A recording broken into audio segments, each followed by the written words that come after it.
Perhaps for the first time ever, someone might say, hey, about a Prius, that's a decent looking car.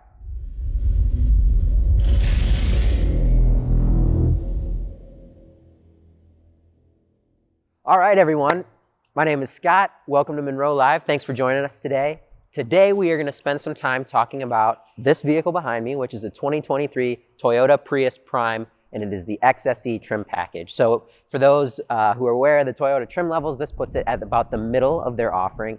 MSRP on this vehicle is about $37,000. And what's relevant or important about this vehicle and why we're looking at it is this is the first of their 5th generation, right? So they've had 4 generations up to this point. In a little bit, we're going to talk about some of the history of that, but this is essentially the latest offering in a storied family of this model that's been going on for over 2 decades at this point. So we're going to do a quick walk around here. I think, at a high level, one thing that's maybe neatest about this is perhaps for the first time ever, someone might say, hey, about a Prius, that's a decent looking car. And I don't mean that so much as a dig, right? But, if we walk around this, styling wise, Priuses, which were the OG hybrid, right? Starting back in like the mid to late 90s, have always sort of had maybe a little bit of a dopey look. And I think to some people that was maybe even part of the character, right? It showed that people were like, proud of what they had. It was a distinct look. This Prius, compared to the previous generation, they've made it a little bit more, I think, aggressive from a styling perspective, right? So they've squatted it. I think they dropped the roof by about 2 inches. The vehicle got 1 inch longer, and it grew 1 inch in width.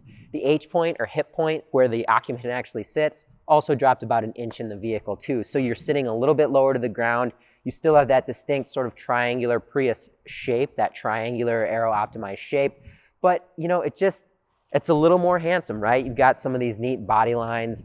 They do have the sort of hidden door handle that makes it look a little bit more like that coupe profile. But I've been stricken, I guess, by multiple people that we've talked to that have said, hey, what's that car? That's pretty good looking. And I think historically, that's not something a Prius owner would have always sought out. But yeah, you think about this in the context of a Prius, right? It was the first mass market hybrid vehicle. They launched this moniker back in the mid 90s, and it's cool to see how it's developed over the years and how it's changed. And with this most recent variant, I noted that this was the Prime version. So what's important to note about that, for any Prius owner, you may know this, but when you see Prime badges on the Prius, that's an indicator that it is a plug-in hybrid. So if I pop this here, you'll see you've got a charger, right? That's an AC wall charger. You can do level 1 or level 2 through that.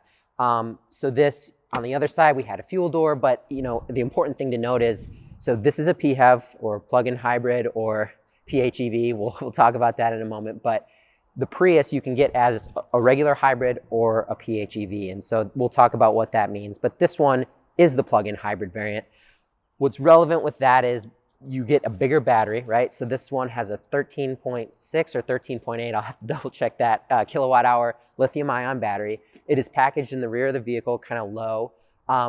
That battery is bigger in a plug-in hybrid, and we'll talk about that and why. But essentially with that, it takes up a little bit of the rear cargo space. We can open this up here and even look under the hatch. But essentially, to have a battery that's capable and useful for plugging in and storing some so that you can get a decent electric range. You've got a battery that goes under here and eats up some of what this would be space back here. So you can see underneath, this is where they've got their charger. They've got like a little organizer, but there's not a ton. This load floor is decently high and there's not a ton of free space. And that's because they've got that battery packaged back there. If they were to get the hybrid variant, you would have a smaller battery and more room, which they even use to offer an all-wheel drive variant. But not so on the PHEV. This one has an all-electric range. I think the best you can get on a Prius Prime is about 44 all-electric miles. This one, as equipped, is capable of 39 all-electric miles, which is significant when you talk about plug-in hybrid vehicles. That range, if you were commuting 20 miles each way, that actually is pretty decent and a pretty big jump over the previous generation of the Prius, where the Prius Prime, you could get 25 all-electric miles. Now, that only had an 8.8 kilowatt-hour battery, so smaller battery, smaller range, makes some sense there. But this one, like in terms of being a legitimate contender for range and being able to go on all-electric mode, I think it is more of a value play there. There is the potential that you could truly use this in all EV mode and get away with your full commute. A couple distinguishing features on the outside, I would say, again, any fan of a Prius has always kind of seen this sort of triangular hatch with the black sort of extending down from, carrying from the rear window. Visibility out this rear window, as you can tell with the rake angle and the size, you're kind of looking through a mail slot. So not a ton of visibility there, but to combat that, they do have an available rear camera system. I'm not actually sure. I don't think this variant actually has it, but it is something they offer where you can get a camera that's on the rear. This video is sponsored by Anker and their 625 solar panels. The Anker 625 solar panel is compatible with their Powerhouse 521, 535, and 757 portable power stations, making it an ideal all-in-one power solution for road trips, camping trips, RVs, and more. It features a foldable and portable design and is scratch and weather resistant to last as long as your adventures do. The lightweight solar panel features a USB-C and a USB-A output port to charge two devices at the same time. Equipped with Anker's proprietary SunCast technology, the solar panel converts up to 23% of sunlight into solar energy, charging your solar generators even on cloudy days. Short circuit and overvoltage protection will keep you and your devices safe, and the built-in kickstand enables you to position your panel to get optimal sunlight. When you're done charging, just fold the panels and bring them everywhere you go. Visit Anker.com today. Click the link below and use the discount code for additional savings. Interesting to see on the roof here, so they went for this sort of sleek roof line.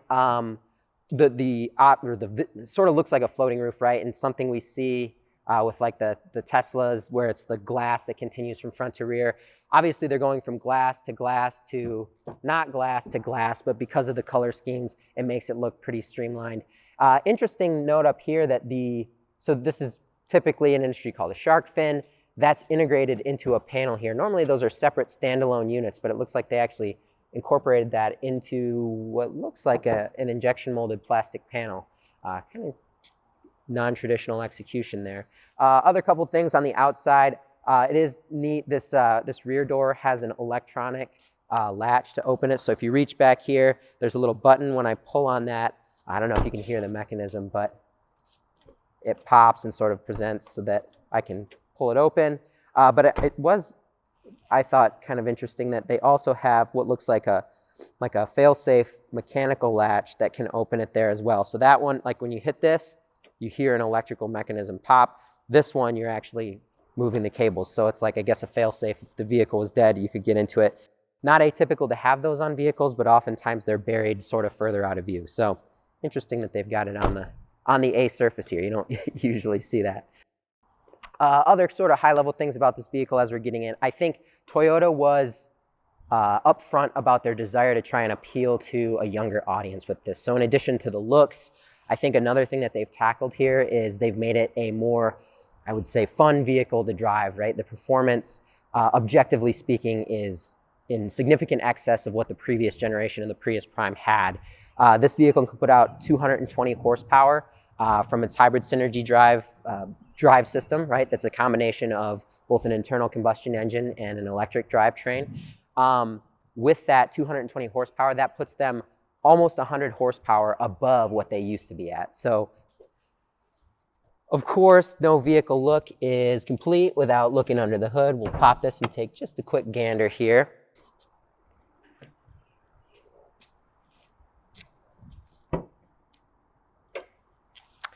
Manual prop rod, classic, cost efficient, I dig it. And really, you're gonna see there's a lot of things on this vehicle that are cost conscious measures, right? And that's what you'd expect. I think traditionally the buyers of Priuses have always been very aware of value and what they're getting for the money. So not a lot of frills, right? Hyper efficient, they don't wanna add cost or weight where they don't have to. Taking a look under the bonnet here, if you will. So they've got, this is a 2-cylinder engine mated to an electronically continuously variable transmission, or an eCVT. This setup is something that they've used in their hybrid electric vehicles for years, but this, compared to the previous generation, of Prius specifically, they had a 1.8 liter engine mated to their eCVT. So with this, they've upped for the Prius Prime the output of the engine a little bit. It's an engine they've used in other vehicles, but specifically what's kind of unique and important about this is the Prius has always been about efficiency. That was their goals for the vehicle. That was how it was developed. So it has a hyper-efficient internal combustion engine. I think they claim 40 or 41% thermal efficiency, which for anyone who keeps score of internal combustion engines and their losses, that is actually a super impressive number. And then in addition to that, they've got the electrified portion of their drivetrain, which actually consists of two separate electric motors that live within, I guess for lack of a better term, what you could call the transmission. And the way that they tie those all together for their various drive modes is how they're ultimately able to make this vehicle extremely efficient. I think this one, the combined fuel economy is 48 miles per gallon. So pretty impressive, right? So it's always been a big hit with people who are either really looking to try and reduce their carbon footprint, or taxis, fleet drivers, people ride sharing, Ubers, someone who just wants to be able to drive the vehicle for really cheap for, as far as possible. So they continue that legacy here, but they've given it 100 more horsepower. They've made it look better. They've sort of dropped down the roof line to give it that little bit more aggressive profile. And frankly, it's, I think I would argue that in almost all ways, it's objectively a better vehicle than the outgoing one on a lot of different fronts. So pretty impressed at first look. Definitely want to get in and drive it around here. So we'll do that shortly. But yeah, Prius Prime. Let's take a further look.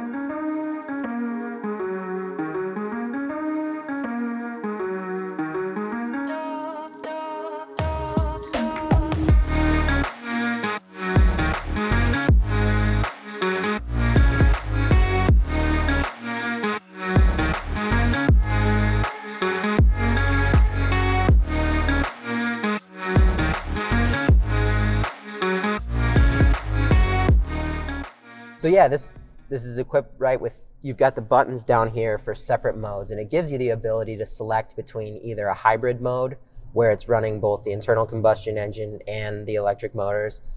It gives you the option for an EV only mode, which is obviously just going to be electric propulsion pulling from the battery.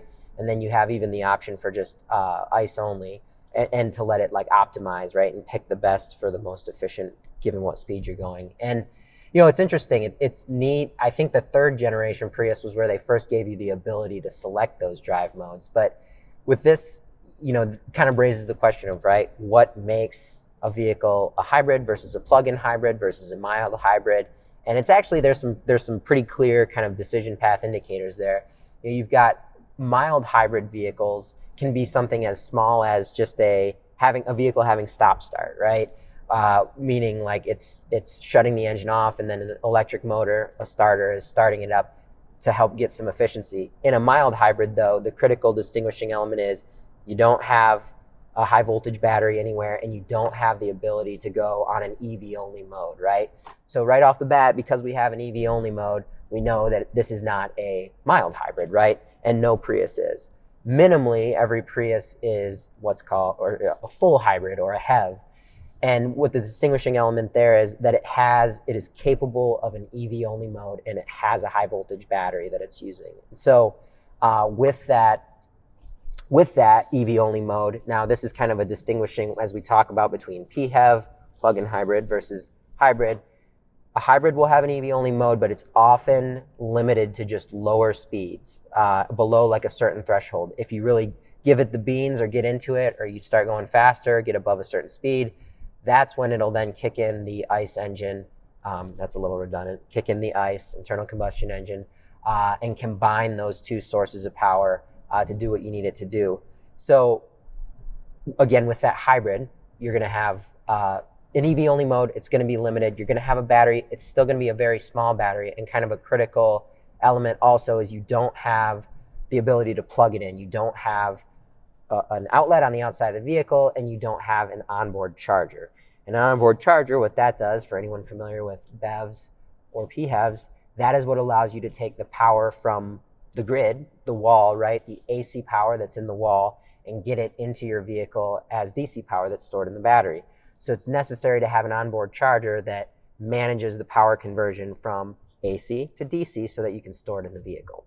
So if this were not the Prime, if this was just a hybrid variant, they wouldn't have the plug, and they would have an EV only mode, but it wouldn't be as capable or allow you to go as far as what you can in this vehicle. And again, like we said, at 40 miles of all electric range, I think it's 39, technically 44 on certain trim variants of this, but that actually gives you some serious capability to the extent that, like right now, right, we have it in the mode where it's optimizing, it's selecting. So it's auto, but you can see it's in EV mode right now. So it's whisper quiet, right? We're moving. You can hear some fans and stuff running, but it's not running the internal combustion engine. So it gives you the ability to select between those. And obviously, with the plug-in hybrid variant, this is going to give you the most potential range in terms of all-electric capability. And the way, too, we should explain, fundamentally speaking, right, the electric motors, there's actually 2 electric motors in this drive system. Again, Toyota calls it their hybrid synergy drive. You've basically got one motor that's connected to the internal combustion engine that is performing the functions of acting as a starter for the internal combustion engine. It's also acting as a generator to charge the battery. And thirdly, it's sending power to the other electric motor, which is going to be used for traction. So actually traction meaning moving the vehicle, right? So yeah, you've got 2 electric motors functioning in harmony. They call them MG1, MG2, motor generator 1, motor generator 2. This has been a hallmark of Prius and any hybrid drivetrains from Toyota for years now. And it's something that they've really continued to refine and optimize as they've adapted it in different vehicles. And obviously now we're on the 5th generation of this Prius, right? But once you're moving, I will say, like, jump in, hit the pedal on this thing.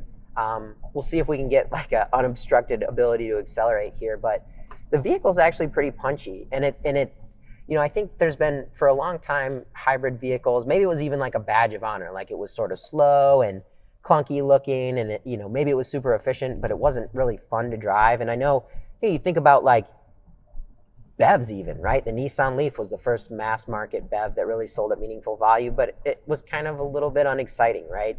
Tesla sort of changed that with their BEVs. This is now a hybrid vehicle that we said looks good, and like, if I give it the beans here, like, it's throwing me back in the seat, right? We're moving. And it did just kick from EV only. It brought the engine in, right? So it's choosing that mode, but it's got some pep, right? At 220 horsepower, again, over 100 horsepower. I think it's 99 actually, more than the previous gen. But I think at 0 to 60 times in this are somewhere between 6 and 7 seconds. I want to say like 6.7, which puts it, that's respectable, right? That's much faster than any other Prius. I think they were north of 9 seconds for a long time. And not that straight line speed is the hallmark of why someone would want to buy this vehicle or anything, but the point is, it's a more fun vehicle to drive. It moves pretty well. It can get out of its own way. You're not going to have any trouble passing. As far as handling, like, right, we said it is a low vehicle, so CG is pretty low.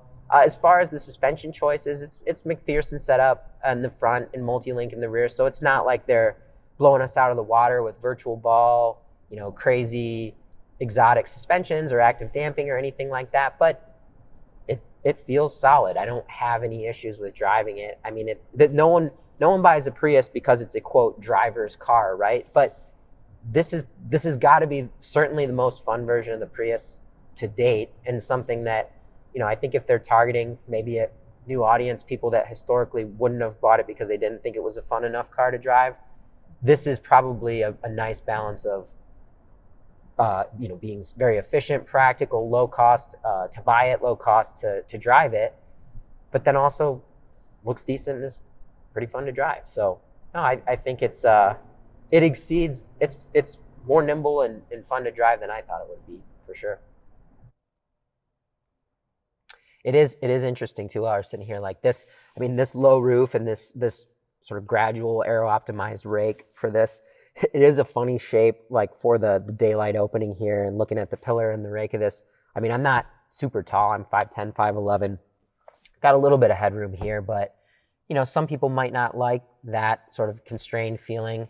I think it's less of an issue up here. In the rear, I've seen some reviews where to get this lower profile with the roof line, people are definitely kind of hitting their heads. If you're taller than about 5'8", I think your head is touching the headliner in the rear, which might bug some people. But again, everything's a trade-off, right? Maybe getting that little extra aero optimization. And certainly they do make bigger vehicles, right? You can get a hybrid version of a RAV4 or a Corolla. So if that's a problem, I'm sure Toyota would gladly sell you a bigger vehicle. But there's only one Prius, right? This was the original hybrid. This was the, it has like a spirit to it almost, right? It's been the butt of jokes. It's been a Hollywood darling, I think, in certain aspects. Certainly it's loved on the coast. It is sort of the stereotypical hybrid or like environmentally conscious car. You'll hear people sort of almost derogatively or derogatorily refer to it as, out there driving their Priuses or something. But no, it's like, it's an efficient car. People who are concerned about their environmental impact have driven these cars for years. If you look in California or Portland, you're gonna see a ton of them. And I think people almost kind of make themselves the butt of jokes sometimes with their Priuses. I think I saw a bumper sticker once that said, "Cool Prius." And then like the quote was, "Nobody ever," meaning like no one's ever sought out a Prius for its styling. But with that said, like I think to date, Toyota's sold, they claim, over 23 million Priuses or Prii, whatever the plural form would be. It's definitely had some staying power. It's definitely been something that people buy and enjoy. And the interesting thing too, I saw a kind of a unique stat about Priuses, which was that there was a survey done in 2019 that looked at average length of vehicle ownership. And they had quizzed owners on what vehicles are owned as a percentage of all like people who own these for more than 15 years. And the Prius was number 2 on that list behind the Toyota Highlander. And I think it was like a little more than 16% of owners own the vehicle for more than 15 years, which is remarkable, right? Meaning that when people buy a Prius, they typically drive it for a long time. And that makes sense because they're interested in buying something that's efficient and usually to get, and they're probably looking at cost of ownership and things like that. And when you're doing that, it makes sense to drive the vehicle for as long as possible. So, they have, right, a lot of brand loyalty. Also worth noting, so the Prius has some interesting beginnings, like the whole story, the legacy, that ultimately, what's neat, what I like about this vehicle is that from day one, it was always a hybrid, right? It was a purpose-built, ground up. They had a goal in mind, and they've optimized it to get to where they are. So going all the way back, right, in the early 90s, I think it was 93, Toyota corporate had a vision, a strategy to want to make a vehicle for the 21st century. And they developed this secret project. They called it G21. And with that, they had this ambitious goal of trying to make a vehicle that was as 1.5 times as fuel efficient as like their standard ICE offerings at the time. So 1.5 times, 150%, that's pretty serious. So they started down this path. They started developing. During that, at some point it got bumped up to 200%, right? They wanted to be twice as efficient, which was a pretty big ask. And so as the team was working on that, right, they're trying to refine the internal combustion engine as much as they can. Eventually, that was when they made the decision that they were gonna go to a hybrid platform. And that set them on that path. They got a prototype vehicle ready. They demoed it at the 95 Tokyo Auto Show. And that vehicle, I don't know, we'll drop in some B-roll of that. Pretty wild pictures of that. So this would have been the first gen prototype, like many vehicles. Before it actually hit the road, you had that.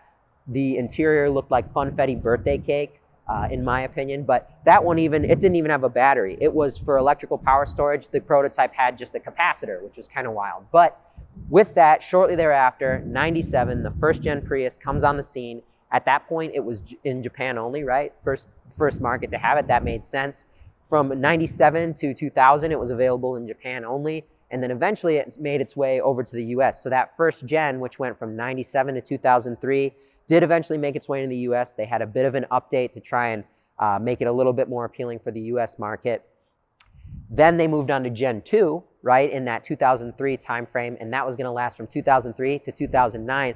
What was important there was that was when it launched as a sedan, but then it got its triangular sort of aero optimized shape, right? So it went from a sedan to a compact liftback. in the second generation. And that was something that then carries through even to the present. And it's funny, obviously this is a Toyota dealership. On the lot here behind me, this is a third gen Prius. So as we followed that transition, right, second gen went to 2009. Then from 2009 to 2015, you had the third gen. So again, you had that triangular lift back profile optimized for aero. You can see it still bears the trappings of a little bit of a clunky looking hybrid, right? But what was unique about the third gen was this is where they started to kind of do some different things in terms of, it was the first time that they had a plug-in hybrid variant. It wasn't widely sold on the third gen, and it wasn't something that they developed from the start. So it was kind of a later thing, and they did it more in Japan. So not huge volume out of that. But they also did some other kind of trick things. They had an option for solar panels on the roof. That started in 2010. That's something that actually on the Prius Prime that we have now, you can get as an option. Ours wasn't equipped with that, but you started to get some of these more innovative, well, maybe not just purely innovative, but just pushing the boundaries, right? Trying to get some more efficiency out of that. So you had the third gen. Again, sales continued to ramp. The original first gen one, they sold about 120,000 units globally. Then by Gen 2, you were on more than 1.2 million units globally. So again, 10x sales for those keeping score. I think you could argue second gen was where it really hit its stride. Third gen, I think it reached maybe like icon status and where they had a ton of sales and it really became sort of mainstream, I guess. And then you moved on to the fourth generation, which was the first time, and I wish we had one here, we don't, we'll drop in some footage of it, right? But the fourth gen, which went from 2015 up until just recently here, 2022, that was where you had the first introduction of the Prius Prime, which again, as we said here, this is a Prius Prime. The Prime distinction for Toyota is an indicator that it is a plug-in version of their hybrid. So PHEV, PHEV. Fourth gen was the first PHEV variant of the Prius that was developed from the start and sort of launched in mass market appeal. So that obviously paved the way then for us to lead to the fifth gen here. It's been interesting to see, this car evolve over time. I think for sure, right? It was an icon of environmentally conscious folks early on. It was sort of a badge of honor, maybe that it looked a little goofy. But it appealed to a lot of people for a lot of different reasons. And I think even beyond just environmentally conscious folks, it was just, you could go really far for really cheap, right? Approaching 50 miles per gallon, it's tough to argue with that. So, if you're someone who wants to, maybe you drive a lot of miles for work or something, the Priuses make a ton of sense, and they always have. And this most recent iteration here is certainly no exception to that. And it's gonna allow you to do it in a little more stylish fashion, and also, maybe a little bit more fun to drive too. So, I don't know. I give it a thumbs up. I think as far as hybrids go, like I would definitely buy this vehicle before I would buy a BZ4X, the BEV from Toyota here. I think the value proposition with this, I think you're getting more for the money. You eliminate the range anxiety concern. And I know people, it becomes almost sort of dogmatic, right? Oh, it's got to be a full EV. But if you're somewhere on the fence and you're just looking to lower your impact, this car does make a ton of sense. And there's some really interesting tech that they've refined and optimized. And now I think this really is certainly the best version of the Prius that we've seen so far.